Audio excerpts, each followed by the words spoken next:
So what do we have here? The cuticle. It's stuck again, dried up again. Let's push it back. I'll take a pusher. Mine is from Nippon Nippers. And it's important that your pusher, just like mine, is sharpened, because if it's dull, nothing will work. But with the right pusher, everything works perfectly. Next, take your machine and insert the bit. I have a Dr. Alex machine. I set it to 16,000 RPM and I'll be working with a safety bit. This is a carbide bit with blunt edges, and honestly it works wonders. Technically it doesn't really do much, but it lifts the cuticle amazingly well. I really recommend trying it for those tough cases when everything is dry, sticks and tears. And just so you know, I'm showing you the ring finger right now. It's pretty nice and looks good, but at the very end you'll see which fingers didn't turn out so well. Because that's the kind of cuticle that just tears and cracks until it bleeds right in the middle. Next, I change the bit and set it to 11,000 RPM. I start working in forward, then I'll switch to reverse. You know, honestly, it's really up to personal preference. You can go the other way too. I usually go from the middle to the left and from the middle to the right. Here I have a bit with a red band. It's diamond and its tip is blunt. I'm working at low speeds because the skin here is quite thin. It's dry and doesn't react very well to anything. So if you're afraid of hurting the client, I recommend just using low speeds. But only if the device is powerful, because if it doesn't have enough power, the bit will just stop when it touches the skin and you won't be able to do anything with it.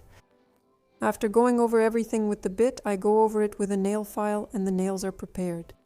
Next, you can move on to trimming. This is unusual for me, but I'm showing how I trim with short blade nippers. The nippers are from Nippon Nippers.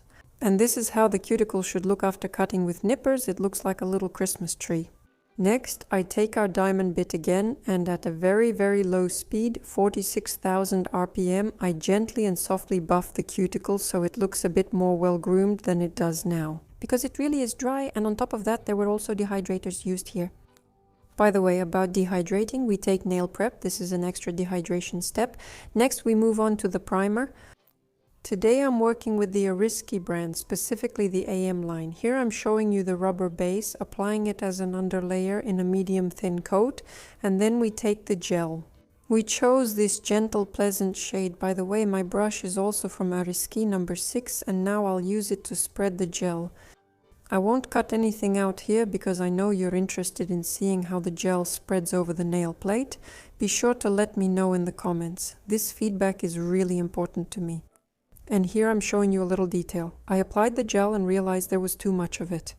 So with this motion, I used the brush to remove the excess and then pull the remaining gel toward the free edge again. After that, you can cure it.